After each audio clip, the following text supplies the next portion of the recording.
बात जम्मू कश्मीर के पहलगाम में हुए आतंकी हमले की ही कर रहे हैं, जिसमें कई लोगों ने अपनी जान गंवा दी। उन्हीं में से एक कानपुर के शुभम द्विवेदी भी थे, जिनकी आतंकवादियों ने गोली मारकर हत्या कर दी।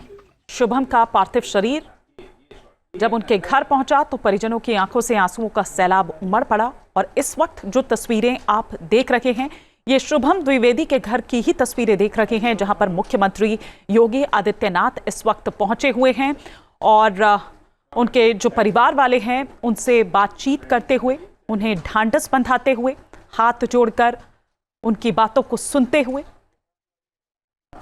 कुछ ही देर बाद शुभम को श्रद्धांजलि अर्पित करेंगे। शुभम अपने घर का इकलौता चिराग था और आपको बता दें कि 2 महीने पहले ही उसकी शादी हुई थी। वो अपनी पत्नी के साथ पहलगाम घूमने के लिए गए थे, जहां उनकी पत्नी ऐशानिया के सामने आतंकियों ने गोली मार दी।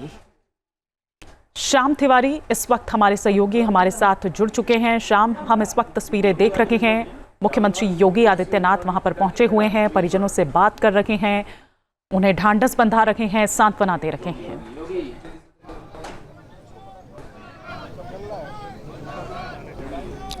बिल्कुल, सीएम योगी आदित्यनाथ थोड़ी देर पहले यहाँ पर पहुँचे हैं, घर के अंदर मौजूद हैं और जो शव रखा हुआ है, पार्थिव शरीर रखा हुआ है, उस पर पुष्पांजलि करने के बाद जो परिजन हैं उनसे बात कर रहे हैं, उनको ढांढस दे रहे हैं, उन्हें सांत्वना दे रहे हैं। जिस तरीके से ये पूरी कायराना हरकत आतंकवादियों ने अंजाम दी है, उसको लेकर के शुभम के घर वाले नहीं, क्षेत्र वाले नहीं, पूरे देश में गुस्सा देखने को मिल रहा है, नाराज़गी देखने को मिल रही है। एक तरफ सीएम योगी आदित्यनाथ घर के अंदर मौजूद हैं और लोगों को ढांढस बंधा रहे हैं, दूसरी तरफ की तस्वीरें हम कहेंगे कैमरा पर्सन से दिखाएं कि किस तरीके से तमाम लोग उनके घर के बाहर मौजूद हैं और लगातार पाकिस्तान मुर्दाबाद की नारेबाजी कर रहे हैं। लोग अपने गुस्से का इजहार कर रहे हैं। तमाम लोगों से जो हमारी बात हुई, उनका कहना यही है कि सरकार इससे बेहद सख्ती से निपटे, जिससे दोबारा आतंकवाद का जो सपोला है वो सिर ना उठा पाए। आपको तस्वीरों के माध्यम से दिखाएंगे कि ये वो रास्ता बनाया गया है कि घर के भीतर से जब सीएम योगी आदित्यनाथ बाहर निकलेंगे तो यहाँ मीडिया को संबोधित भी करेंगे और बताएंगे कि उन्होंने इसके लिए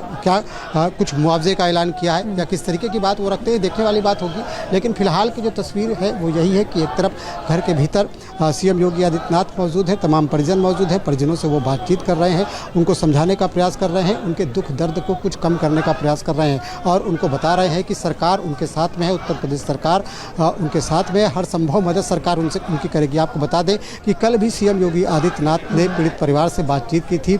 विधानसभा अध्यक्ष सतीश महाना यहाँ पर पहुँचे थे, उनके फ़ोन से उन्होंने परिवार से बात की थी और परिवार को ढांढस बंधाने का काम किया था। इसके बावजूद आज सीएम खुद आए और वो पीड़ित परिवार के पास इस समय मौजूद है, उन्हें ढांढस बंधाने का काम कर रहे हैं। वहीं दूसरी तरफ लोगों में ज़बरदस्त आक्रोश देखने को मिल रहा है।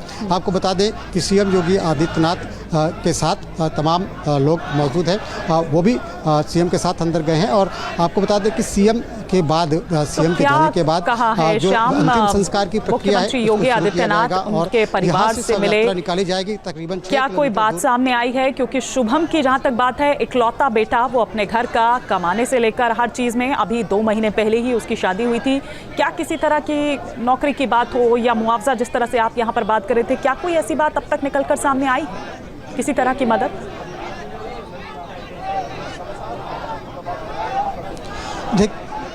देखिए, जिस तरीके से शुभम की बात की जा रही है, शुभम का परिवार जो है वो क्षेत्र में प्रतिष्ठित है और कई दशकों तक इनके घर में प्रधानी रही है। तो एक व्यवसायी भी है, सीमेंट का कारोबार करते थे शुभम। और आपको बता दें कि इस घटना के बाद लोगों में रोष है और सीएम अंदर पहुंचे। कल जिस तरीके से उन्होंने बात की थी परिजनों से, तो ये निकल करके सामने आया था, उन्होंने कहा था कि इस दुख की घड़ी में प्रदेश सरकार उनके साथ में है और हर संभव मदद करेगी। देखना ये होगा सीएम जब बाहर निकल करके आएंगे, मीडिया को संबोधित करेंगे तो किस तरीके का ऐलान वो करते हैं, ये देखने वाली होगी। लेकिन यह स्पष्ट है कि जिस तरीके से प्रदेश सरकार पूरे मामले को गंभीरता से ले रही है, प्रदेश सरकार के मंत्री लगातार यहां पर पहुंचते नजर आए हैं। जब शव लखनऊ पर पहुंचा था तो डिप्टी सीएम वहां पर मौजूद थे और शव को जब कानपुर लाया गया, पार्थिव शरीर को कानपुर लाया गया, तो उसके साथ में कैबिनेट मंत्री राकेश सचान थे, साथ ही साथ जो कानपुर के प्रभारी मंत्री हैं योगेंद्र उपाध्याय, वो भी यहाँ पर मौजूद थे। उसके बाद सीएम खुद यहाँ पर पहुँचे हैं और उन्होंने पार्थिव शरीर को श्रद्धांजलि दी है, परिजनों को ढांढस बंधा रहे हैं आपको बता दें कि इसमें से साफ है कि उत्तर प्रदेश सरकार इस दुख की घड़ी में परिवार के साथ में है। जिस तरीके से आपने जिक्र किया कि शुभम अपने घर का इकलौता था, वाकई में उसके परिवार के लोगों ने उसके आसपास ही अपने सपने गढ़े थे। परिवार के लोग चाहते थे कि शुभम उनका नाम रोशन करे, शुभम उनके कारोबार को, उनके व्यापार को आगे बढ़ाए। और 2 महीने पहले ही शुभम की शादी हुई थी और इसके बाद पहली बार वो बाहर गया था। बाहर अपनी पत्नी के साथ गया, अपने माँ बाप के साथ गया, ससुराल के तमाम लोग उसके साथ थे। न्यूज नेशन अब व्हाट्सएप पर खबरों की ताजा अपडेट के लिए न्यूज नेशन के इस QR कोड को स्कैन करें।